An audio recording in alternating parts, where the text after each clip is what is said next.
हरि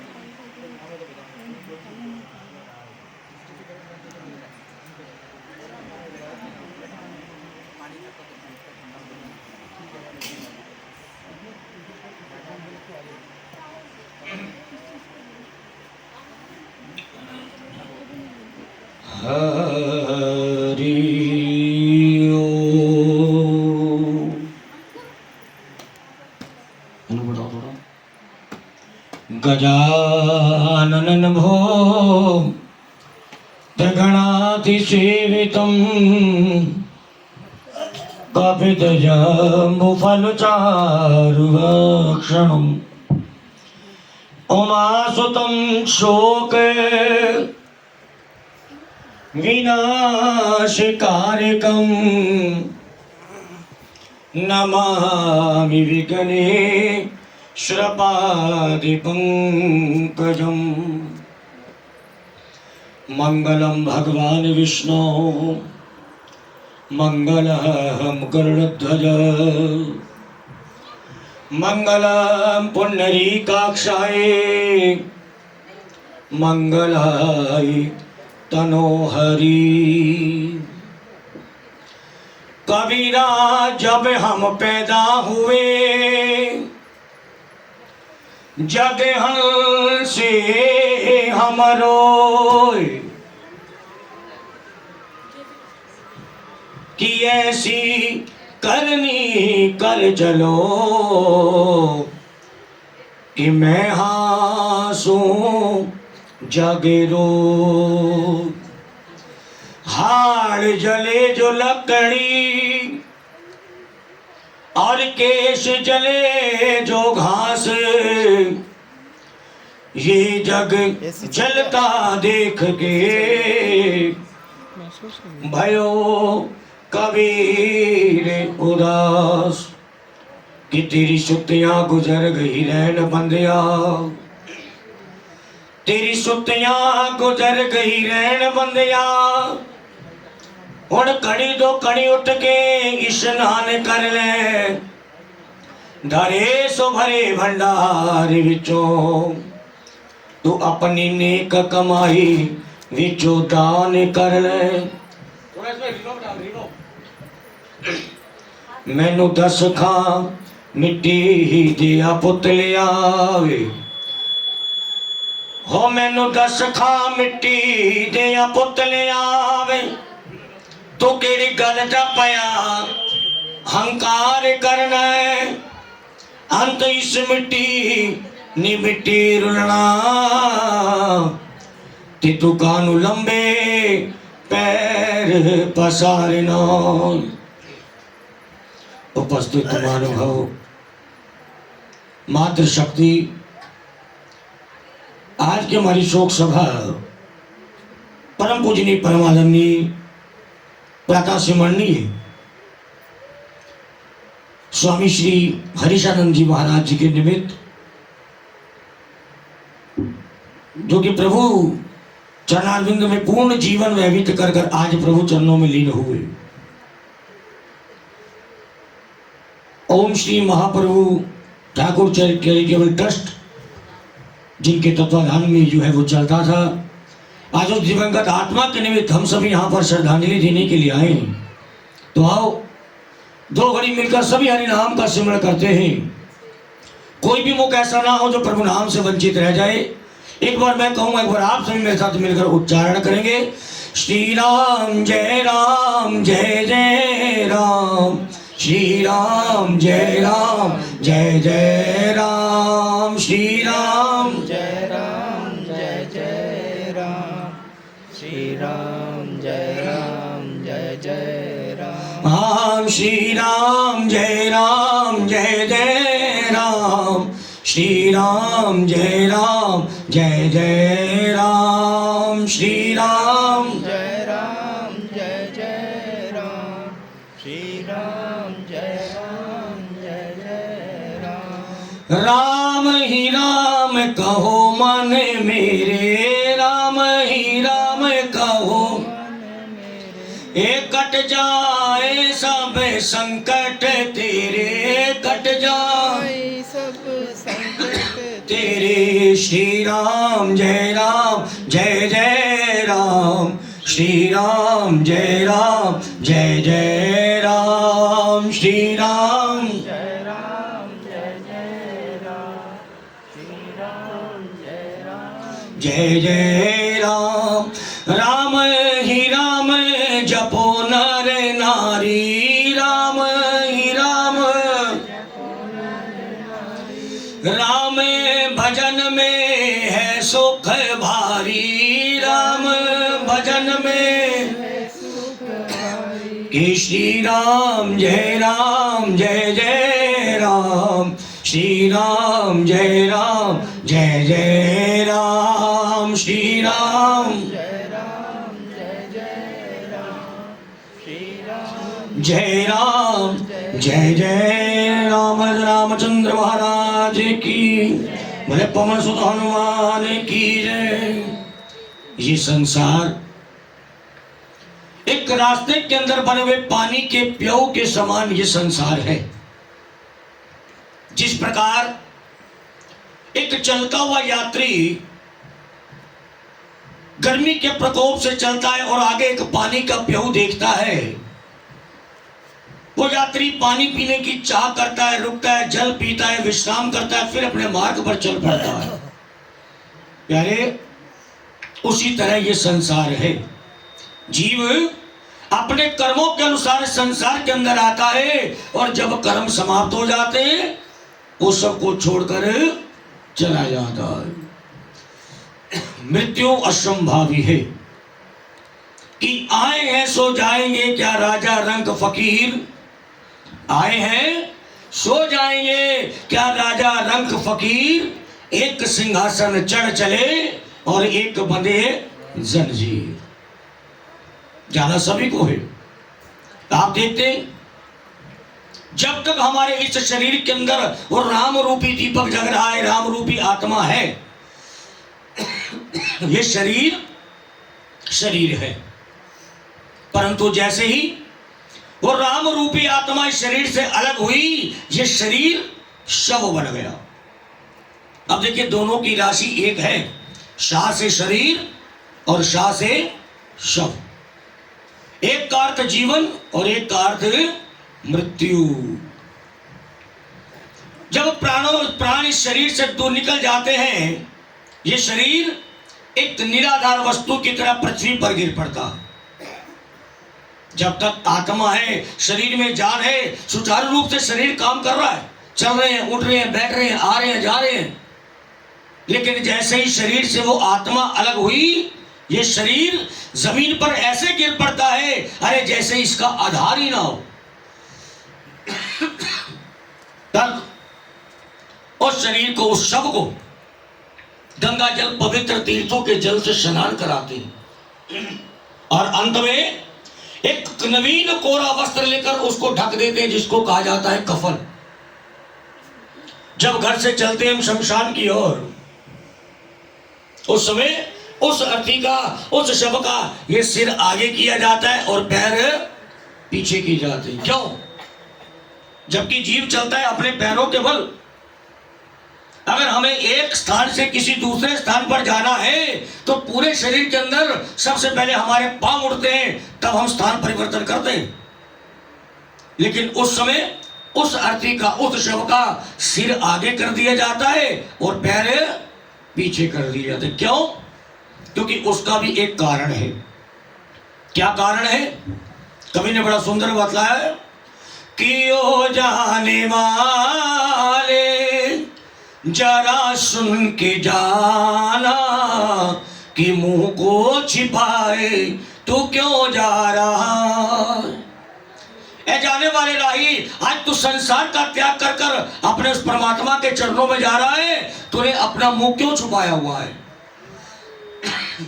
कि ओ जाने वाले जरा सुन के जाना, कि मुंह को छिपाए तू क्यों जा रहा। जवाब देते हुए कवि ने लिखा, किया वादा मैंने मैं कर्म कमाऊंगा, कि निर्धन की सेवा से ना मन को चुराऊंगा। वो कहता कि मैं भगवान से वायदा करके आया था कि संसार में जाकर अच्छे कर्मों का संग्रह करूंगा, सदैव भगवान के नाम का उच्चारण करूंगा। प्यारे, जीव उस भगवान से वायदा कब करता है? जब वो जीव अपनी माता के गर्भ के अंदर होता है। सप्तम मास के अंदर जब उस बच्चे को, उस जीव को माता के गर्भ के अंदर ज्ञान बुद्धि प्राप्त होता है, उस समय वो प्रभु से पुकार करता है, प्रभु मैं माता के गर्भ में बहुत दुखी हूं, मुझे संसार में भेजो। श्री भगवान कहते प्यारे तू संसार में जाकर करेगा क्या? भगवान आप भेज रहे हो, आपके नाम का सिमरण करूंगा, आपके नाम का जाप करूंगा। श्री भगवान कहते प्यारे तू मुझे किसी भी एक व्यक्ति की गवाही दिलवा दे, तू संसार में मेरा भजन करेगा, मैं तुझे संसार में भेज देता हूं। अब वो जीव माता के गर्भ में होता हुआ भी तीनों लोगों का भ्रमण करता है, परंतु कोई भी जीव की गवाही देने को तैयार नहीं होता कि संसार में हरि भजन करेगा। घूमता घूमता जाता जाता अंत में जब वो वरुण देवता, जल देवता के पास जाता है, पुकार करता है, हे वरुण देवता मैं संसार में जाना चाहता हूं, परमात्मा के चरणों से मेरी विनती इतनी कर दो, मैं संसार में हरि नाम का भजन करूंगा। वरुण कहते बस इतनी सी बात, चलो मैं चलता हूं। अब वरुण देवता चल पड़े, भगवान के दरबार आए। श्री भगवान ने कहा वरुण तुम इस जीव की गवाही देते हुए सारी उम्र मेरा भजन करेगा। प्यारे उस समय जल देवता वरुण देवता ने भी हाथ जोड़ दिए, कहने का भगवान सारी उम्र की गवाही नहीं देता, हाँ इतनी गवाही जरूर देता हूं कि जब जब प्राणी के सिर के ऊपर जल का वासा, मेरा वासा होगा, वो हरि नाम का सिमरण अवश्य करेगा। किस प्रकार? आप सभी माताएं बहनें देखती हैं, हम जब प्रातःकाल स्नान करने के लिए जाते हैं, जब पहला लोटा भरकर अपने सिर पे डालते हैं, मुख से क्या निकलता है? श्री राम, ओम नमः शिवाय, वाहेगुरु, अपने इष्ट का नाम निकलता है। जब बाहर घनघोर वर्षा होती है, मुख में होता है हे राम इतनी बारिश, क्यों? क्योंकि जल देवता ने हमारी गवाही दी हुई है। किया वादा मैंने मैं कर्म कमाऊंगा, कि निर्धन की सेवा से ना मन को चुराऊंगा। लेकिन आज किया कुछ नहीं मैंने, शर्म आ रहा है कि मुंह को छिपाए तू क्यों जा रहा। कियो जाने वाले जरा सुन के जाना, कि मुंह को छिपाए तू क्यों जा रहा। वो जीव कहता है कि लोग भगवान के मंदिर के अंदर जाते हैं अपने अपराधों की क्षमा मांगने के लिए अपने पांव के बल चलकर, लेकिन आज मैं संसार का त्याग कर कर अपने उस परमात्मा के चरणों में जा रहा हूं। अगर मैंने जीवन में कोई अपराध किए हैं, मैं उन अपराधों की क्षमा के लिए अपने सिर के बल चलकर जा रहा हूं। प्यारे इस कारण उस अर्थी का, उस शव का सिर आगे किया जाता है और पैर पीछे किए जाते हैं। आप देखते कि जब पृथ्वी के ऊपर किसी बच्चे का जन्म होता है ना, उसके ये दोनों हाथ की मुठ्ठियां बंद होती है। एक में धर्म का वायदा है, एक में कर्म का वायदा है। लेकिन जैसे ही संसार के अंदर आकर अनेक प्रकार की रिश्तेदारियों में फंसता है, वो धीरे धीरे अपने हाथ खोल देता है। परंतु आज जिस पुण्यात्मा के लिए हम सभी यहां पर आए हैं, इन्होंने अपना संपूर्ण जीवन उस परमात्मा के प्रभु के चरणों में बिताया। अपने साथ साथ अनेकों को उस परमात्मा के चरणों से जोड़ा।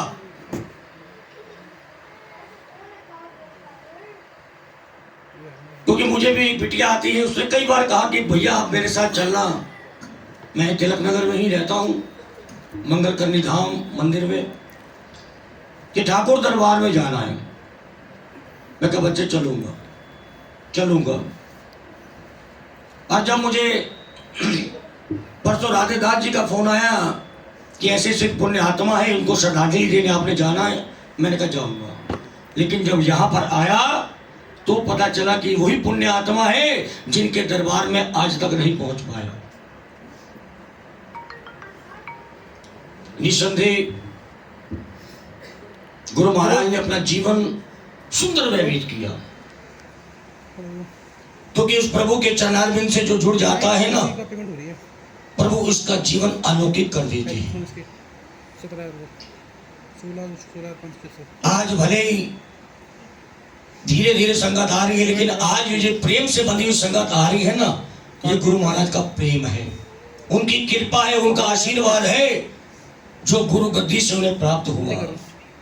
उसके अलावा प्यारे, भले ही आज हम मुख से कुछ ना कह रहे हो,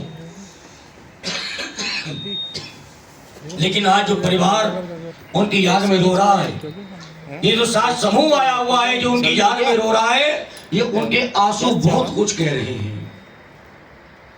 दुख पूछना है उन बच्चों से पूछो जिनके बच्चों के सिर के ऊपर से आज वो पिता रूपी साया उठ गया। दुख पूछना है आज उनकी धर्मपत्नी से पूछो जिनका जीवन साथी उन्हें छोड़कर चला गया। 61 वर्ष जीवन, कोई ज्यादा उम्र नहीं है। हमारे गरुड़ पुराण के अंदर स्पष्ट बताया है कि सबसे पहले 100 वर्ष का जीना सबसे कम जीना है। 100 वर्ष का जीना क्यों? क्योंकि उस 100 वर्ष के अंदर बचपन, जवानी, बुढ़ापा, अनेक प्रकार की बीमारियां, पूरा जीवन निष्फल बीत जाता है। और अगर उन 100 वर्षों को हम 4 भागों में बांटे, बचपन, जवानी, बुढ़ापा और अंतिम अवस्था, तो 25-25 वर्ष की एक आयु बनती है। और महाराज जी की आयु 61 वर्ष जवानी, ये कोई उम्र नहीं है। लेकिन अंत में दिल को हम यही समझा सकते हैं कि अगर हमें अच्छे लोगों की आवश्यकता है पृथ्वी के ऊपर, तो भगवान की सभासद के अंदर भी अच्छे लोगों की आवश्यकता है। क्योंकि प्यारे, जो उस परमपिता परमेश्वर ने, उस विधाता ने हमारा भाग्य जो एक बार लिख दिया सो अटल है, उसको मिटाया नहीं जा सकता, उसको बदला नहीं जा सकता। किस प्रकार? आइए मैं आपको छोटा सा उदाहरण बतलाता हूं। आप सभी मिलकर मेरे साथ मिलकर एक बार प्रभु नाम की जय घोष करेंगे। बोले शंकर भगवान की जय। लंकाधिपति रावण बैठा तपस्या कर रहा है और अपने शीश काट काट कर भगवान शंकर के चरणों में अर्पित किए जा रहा है। अपना शीश काटता है, भगवान शिव का ध्यान करता है और उनके चरणों में अर्पित कर देता है। रावण के कितने शीश थे? 10। वो 10 शीश क्या है? वो 10 मुख क्या है? 6 शास्त्र और 4 वेद। क्योंकि जितना विद्वान रावण था, आज तक उतना विद्वान कोई नहीं हो सका। हम चाहे जितनी मर्जी रावण संहिता पढ़ ले, लाल किताब पढ़ ले, भृगु संहिता पढ़ ले, अब रावण शीश काटता है, भगवान शिव का ध्यान करता है और भगवान के चरणों में अर्पित कर देता है। बैठे बैठे मन में विचार आया, रावण सोचने लगा कि मैंने सुना है कि ब्रह्मा जी सबका भाग्य लिखते हैं, चलो आज मैं भी देखता हूं कि ब्रह्मा जी ने मेरे भाग्य के अंदर क्या लिख दिया। रावण ने अपना एक कटा हुआ एक मस्तक उठाया, अपने माथे की परत हटाई और अपने लिखे हुए भाग्य को पढ़ने लग पड़ा। जहां पर ब्रह्मा जी ने स्पष्ट लिखा हुआ था कि महाराजा दशरथ के पुत्र राम के हाथ से रावण की मृत्यु। जब इतनी बात रावण ने पढ़ी तो बहुत जोर से हंसने लगा। रावण हंसते हंसते मन में विचार करने लगा, अरे ब्रह्मा जी ये भूल गए कि मैं कितना बलशाली हूं। ब्रह्मा जी ने ये क्या लिख दिया, महाराजा दशरथ के पुत्र राम के हाथ से मेरी मृत्यु। अब रावण ने ध्यान लगाया, याद किया ब्रह्मा जी को, ब्रह्मा जी प्रकट हुए। तो रावण कैसे याद किया? अब रावण ने आदर सत्कार किया, कहने लगा भगवान एक बात बताओ, आप जानते हो मैं कितना बलशाली हूं? ब्रह्मा जी कहते हाँ। आपको पता है कि बड़े बड़े युद्ध के अंदर देवी देवताओं को मैंने परास्त कर रखा है? ब्रह्मा जी कहते हाँ। आपको यह भी पता है कि काल को भी मैंने अपने पास बंद कर रखा हुआ था? ब्रह्मा जी कहते हाँ। कि भगवान उसके बावजूद भी आपने क्या लिख दिया कि महाराजा दशरथ के पुत्र राम के हाथ से मेरी मृत्यु। ब्रह्मा जी कहते रावण एक बार जो मेरी कलम ने लिख दिया सो लिख दिया, उसको बदला नहीं जा सकता, उसको टाला नहीं जा सकता। अब इतनी बात कहकर ब्रह्मा जी अंतर ध्यान हो गए। अब रावण मन में विचार करने लगा कि देवी देवताओं को कुछ पता नहीं क्या से क्या कर दें। रावण ने याद किया महाप्रभु विष्णु को। विष्णु जी प्रकट हुए। कहो रावण कैसे याद किया कि भगवान आज मैं आपसे एक वरदान मांगना चाहता हूं। अब भगवान विष्णु ने मन में ध्यान किया, आज रावण को अचानक बैठे बिठाए मुझसे वरदान लेने की क्या सोच पड़ी। ध्यान लगाया, पूरा का पूरा वृत्तांत जान लिया। भगवान विष्णु कहते रावण मेरी एक बात सुन ले कि कहो भगवान कि जो ब्रह्मा जी ने तुम्हारे भाग्य के अंदर लिख दिया ना सो अटल है, उसको मैं भी नहीं बदल सकता। रावण ने हाथ जोड़ कहने का भगवान ब्रह्मा जी ने जो लिख दिया सो लिख दिया, आज मैं उस पर चर्चा भी नहीं करूंगा। मैं तो आज कुछ और मांगना चाहता हूं। कि मांगो, क्या मांगते हो? भगवान मुझे इतना वरदान दे दीजिए कि समय रहते महाराजा दशरथ के वीर्य से किसी भी संतान को जन्म ना हो। जब इतनी बात रावण ने महाप्रभु विष्णु से वरदान के रूप के अंदर मांगी कि महाराजा दशरथ के वीर्य से किसी भी संतान का जन्म ना हो, भगवान विष्णु ने कह दिया तथास्तु। अब जब कहा तथास्तु, रावण फिर हंसने लगा। भगवान कहते क्यों हंस रहे हो, क्या हुआ? तुमने वरदान मांगा, मैंने तुम्हें वरदान दे दिया। रावण कहता है भगवान इस बात पे हंस रहा हूं कि आपका दिया वो वरदान सत्य होगा या ब्रह्मा जी का लिखा हुआ भाग्य सत्य होगा। कहने लगा क्यों?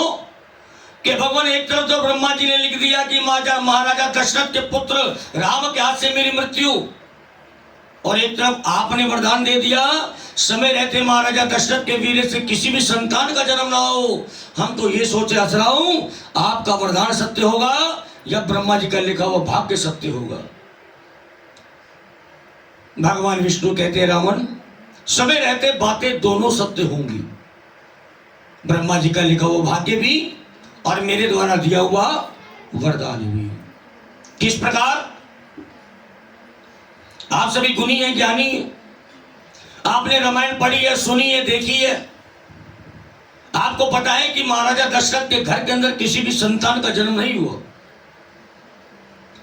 जब महाराजा दशरथ के घर के अंदर किसी भी संतान का जन्म नहीं हुआ तो उस समय महाराजा दशरथ ने अपने घर के अंदर श्रृंगी ऋषि के द्वारा एक पुत्रेष्टिक यज्ञ करवाया, और पुत्रेष्टिक यज्ञ करवाने से, यज्ञ देवता के प्रसन्न होने से महाराजा दशरथ को खीर रूपी प्रसाद दी गई। महाराजा दशरथ ने तीनों रानियों को प्रसाद बांट दिया। खीर रूपी प्रसाद तीनों रानियों को बांट दिया गया, जिसको खाने से महाराजा दशरथ के घर के अंदर प्रभु श्री राम का जन्म हुआ और अंत में राम के हाथ से रावण की मृत्यु।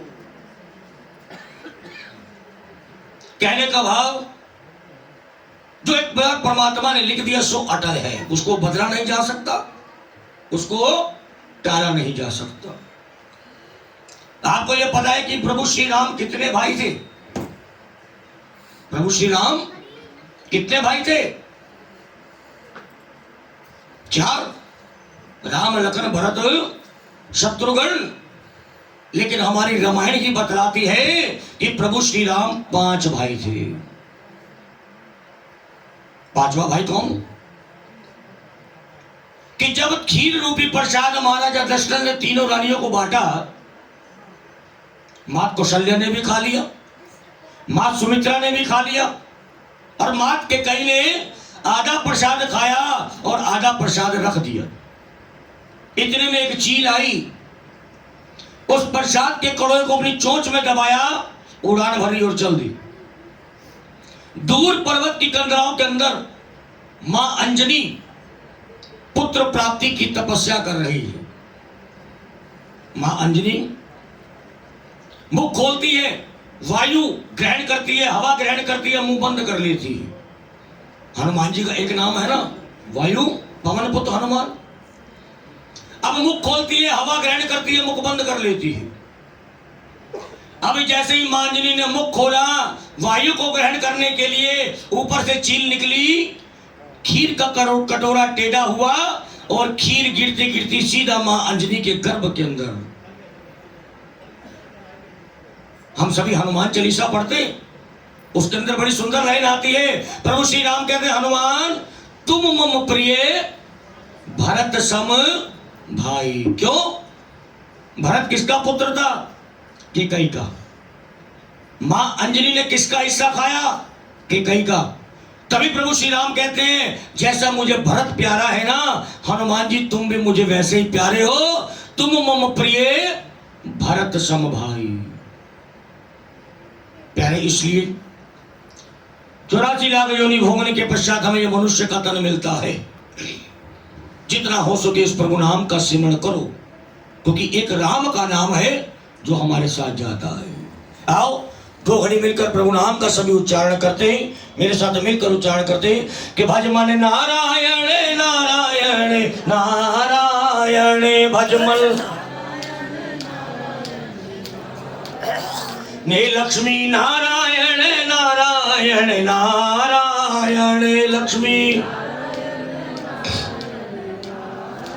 यणे माधव नारायण नारायण नारायण माधव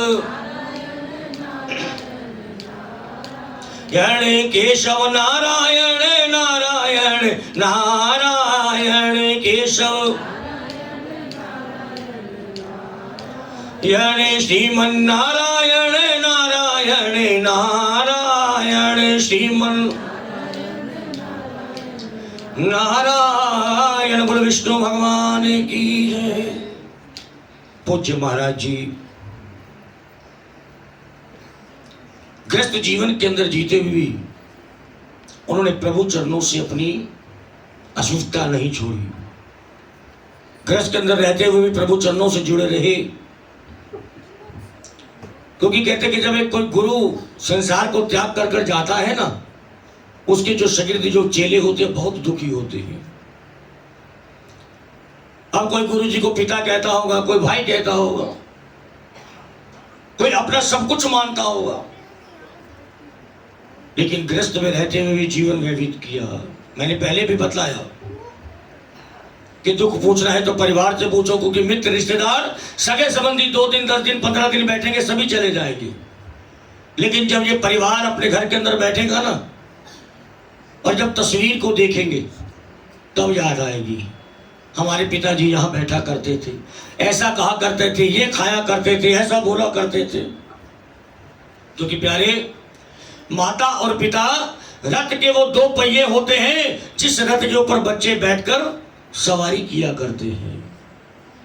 कि पिता एक आस है, एक विश्वास है, घर की उम्मीद है पिता।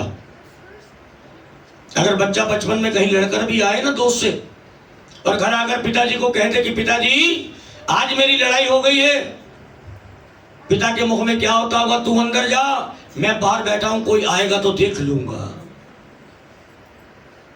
जब बच्चा कहता है ना पिताजी कल सुबह स्कूल में फीस भरनी है, पिता कहता है ठीक है भर दी जाएगी।